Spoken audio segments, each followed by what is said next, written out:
शिल्पा की आदतें ठीक नहीं थी। वो ना बोलने से पहले कुछ सोचती और ना ही कुछ करने में। उसकी इस आदत से सभी परेशान रहते। बहन, घर पर मेहमान आए हैं और शक्कर खत्म है, थोड़ी शक्कर दे दो, मैं बाजार जाऊंगी तो ले आऊंगी। अरे शिखा बहन, तुम तो माफी करें, जब देखो तुम्हारे घर में कुछ न कुछ खत्म ही रहता है। अरे शिल्पा, चिल्ला क्यों रही हो?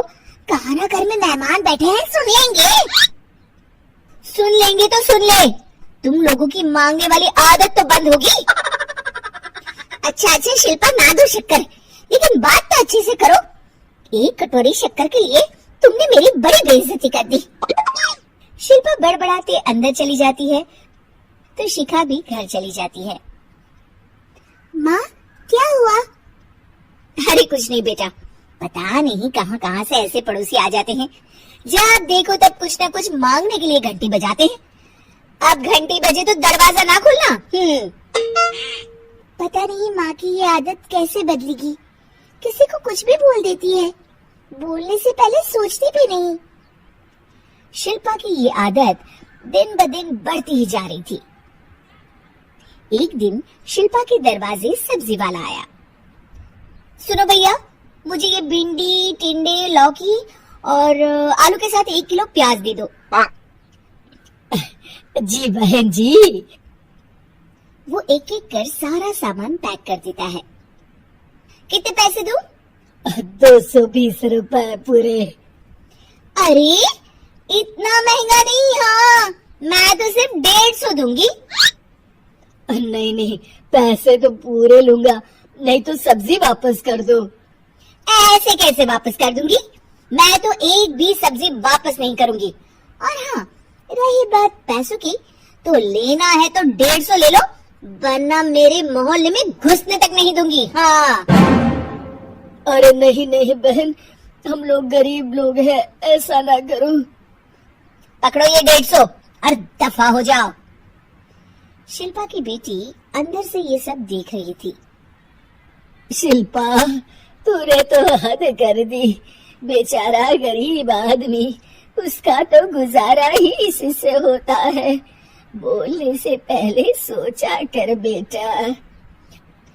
माँ, आप चुप रहो, घर चलाना बच्चों का खेल नहीं, और वैसे भी इतनी महंगी सब्जी थोड़ी ना होती है। आपको तो सिर्फ खाने से मतलब है, लेकिन मुझे तो सब सोचना पड़ता है ना। शिल्पा की सास ये बात सुनकर दुखी हो जाती है। शिल्पा की बेटी शिल्पा की ये सारी बातें सुन रही होती है। शिल्पा की बेटी एक दिन माँ से कहती है, माँ, ओ माँ, जरा यहाँ तो आना। ओहो, क्या हुआ? क्यों चिल्ला रही हो ऐसे बेटा? हुआ क्या? ये देखिए मेरी स्कूल की ड्रेस कितनी गंदी हो गई है, इसे कौन धोएगा? लेकिन ये तो साफ है बेटा, मैंने अपने हाथ से खुद साफ किया है। माँ, ये ड्रेस इतनी गंदी है कि मैं इसे पहन ही नहीं सकती, चलो मुझे बाजार से नई दिलाओ। शिल्पा दुखी हो जाती है और वहाँ से चली जाती है कि तभी सामने उसकी सास मिल जाती है। शिल्पा, अरे ओ शिल्पा, ये क्या सब्जी बनाई है? ऐसे भी कोई सब्जी बनाता है? शिल्पा सास की इस हरकत से सख्ते में आ जाती है। अरे माँ को तो मैं जो बना दूं उन्हें वो पसंद आ जाता था, फिर आज वो ऐसा व्यवहार क्यों कर रही हैं? शिल्पा कुछ समझ पाती कि थोड़ी ही देर में उसका पति आ जाता है। अरे शिल्पा, ये क्या है? क्या हुआ आपको? ये मेरी अलमारी पूरी अस्त व्यस्त है, तुमसे कोई काम नहीं होता है, सारा दिन पता नहीं क्या करती रहती हो। अरे मैंने तो सारी अलमारी साफ रखी है। इसे तुम साफ कहती हो? ये तो पूरा कूड़ादान लग रही है। शिल्पा परेशान हो जाती है और समझ नहीं पाती है कि उसके साथ क्या हो रहा है। शिल्पा अकेले कमरे में जाती है और जोर जोर से रोने लगती है। तभी वहाँ उसका पति, सास और बेटी आ जाते हैं। शिल्पा उन लोगों को देखकर और जोर जोर से रोने लगती है।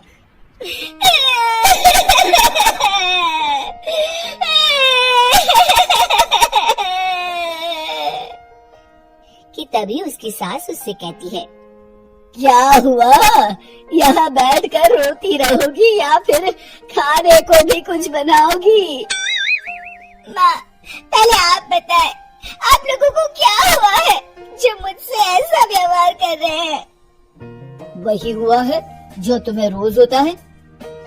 मैं समझी नहीं। माँ, आज घर वालों ने आपसे बुरा व्यवहार किया तो आपको कितना बुरा लगा ना? हाँ, मुझे बहुत बुरा लगा। मुझे अच्छा नहीं लगता कोई मुझसे इस तरह से बात करे। सही कहा शिल्पा, जो चीज तुम्हें खुद के लिए अच्छी नहीं लगती वो तुम्हें दूसरों के साथ भी तो नहीं करनी चाहिए। बेटा, हम तुम्हारे अपने हैं, फिर भी तुम्हें अपनों की बात का बुरा लगा। लेकिन सोचो, जिन बाहर के लोगों से तुम ऐसा व्यवहार करती हो उन्हें कैसा लगता होगा। हाँ माँ, आप सच कह रही हैं। मैं आप लोगों से माफी मांगती हूँ, मुझे कड़वा नहीं बोलना चाहिए। मैं समझ गई, मैं आपकी हूँ इसलिए आप लोगों ने मुझे सुधरने का वक्त दिया और मेरा साथ दिया। लेकिन जिन बाहर के लोगों से मैं बुरा व्यवहार करती आई, वो लोग मेरे कड़वे बोल से कितने दुखी होते होंगे। मैं वादा करती हूँ, आज से ऐसा व्यवहार किसी के साथ नहीं करूंगी। सीख, हमें दूसरों के साथ वैसा ही व्यवहार करना चाहिए जो हम खुद के लिए अपेक्षा करते हैं।